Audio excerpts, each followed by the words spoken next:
Hi there and welcome to my channel about competitive EDH. If you're new to this channel, consider subscribing for more information and more content on competitive Commander games. However, in this video we're going to be talking about something different. Why fill a decks with good looking cards like these? I mean, why bother? Why have a card like Sylvan Library that looks like this with alternative art extended? Why not have a card that looks like this instead? Just take a piece of paper, write Sylvan Library on it and put it into a sleeve. That should be the same thing, right? Actually, obviously not. First one, there's a very good reason why you shouldn't just run this, because many players don't actually know what Sylvan Library does. Only having the card name Sylvan Library doesn't explain the card cost, that it is an enchantment, and what it does. That is all existing down here. But still, why bother having a good looking card like this one? Having an extended art painted by someone is going to cost a little bit more. Why even bother painting cards yourself to make them good looking like this? The same with this good looking FNM promo of Mindstone. Why go for this good looking card when you can satisfy for something much simpler? It is still the same artifact, 2 mana artifact that can be tapped for 1 mana and can be sacrificed to draw a card. Alright, so just like you, I have one of those 9 to 5 works, where I go to work 5 days a week and then do my stuff and then go home.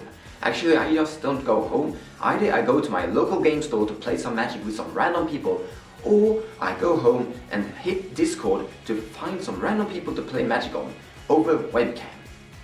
And what I want out of that experience is just to relax, just to calm my mind, just to quit work and then have a good time.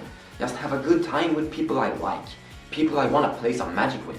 I still want a very difficult and competitive and strong, challenging game, but I still just want to have a relaxing good time.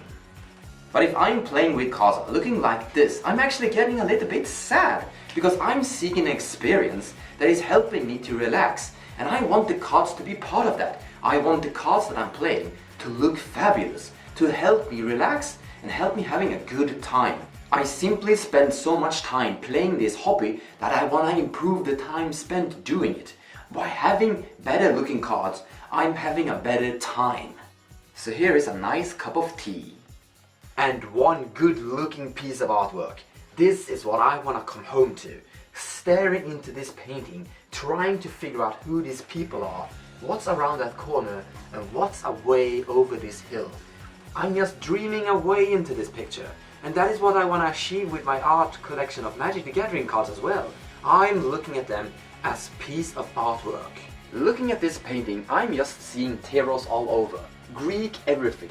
There's some orchard, vineyard over there, a sea and maybe a harbor, and I'm just dreaming away what this could mean, how much magical it could be. I'm guessing that I'm a little bit damaged by playing so much Magic, because I'm actually deciding right now to tap this land for mana. Now, paintings and Magic the Gathering cards are actually the same thing. Beautiful pieces of art. Now let's dig our eyes deep into this masterpiece card, the Expedition Horizon Canopy. Just look at the picture. There's a cloud over here, a big waterfall, flying island worlds, and beneath a new world to discover.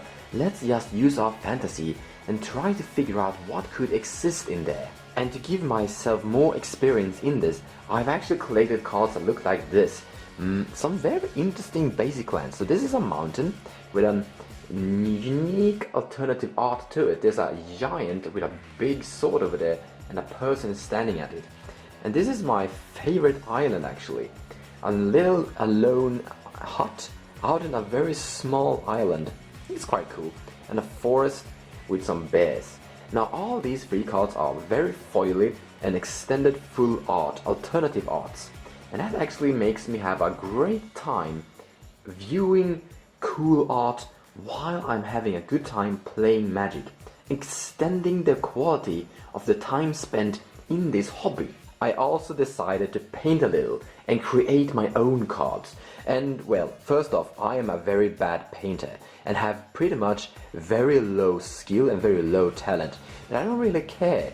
These cards are still looking amazing and a bit more interesting compared to how the original full art looks like. I've basically just taken the picture, extended the art and completely made it full color. And this is a plane I'm very proud of in the desert. Here is a card that looks a bit okayish. Some islands, more islands. And this is a card I'm also very proud of, a big mountain. I actually made a couple of good inceptions over here, making the cloudy very aggressive and a bit explosive to the mountain over here. Moving forward, it has some forest. This one turned out pretty mediocre. And I think this is a very good way of making this hobby a little bit more than just playing with cards. A unique way of making a forest. I actually wanted this to look like a lightning bolt. So if I actually just write down over here lightning bolt and made deal 3 damage and then just one red symbol over here, this could be a lightning bolt. But in any case, I'm using this as a mountain. And even though these cards look like very low skill artistically, I still think it's great. This is some very valuable time spent looking at them. But also a lot of valuable time creating them. It was actually fun painting them and it didn't require that much skill. And even when they don't look amazing, they don't look like Leonardo da Vinci or John Avon, I'm still proud of them. But even if that isn't your cup of tea, maybe you're satisfied with one of these normal full-arted lands. Or maybe you're more into an older retro style with wide border cards like these ones. I actually think these cards are looking cool. A little bit old-fashioned. Looks nice. In any case, whatever floats your boat, go for it. I really can't stop just putting cards in front of you to show you how much beautiful stuff there is, like this Force of Will. If you look real close, it says no here. There's still the interrupt, there's still the Force of Will text over here, and there's still the mana cost. And you can identify the truth of it by looking at the middle card here.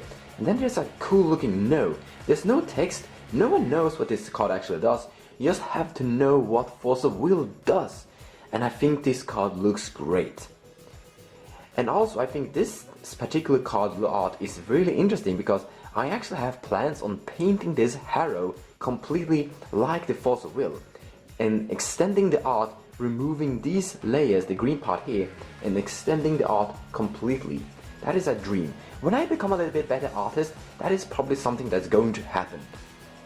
Alright, I think I need to stop there, because sooner or later it's going to turn into me showing you guys my entire MTG collection. But in any case, my point is this, that there's more to this game than simply playing a game of cards.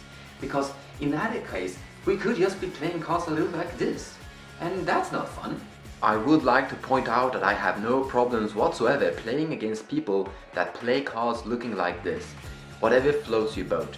Because in the end, MTG is actually a very expensive hobby. And everyone doesn't want to pay a lot of money playing a game.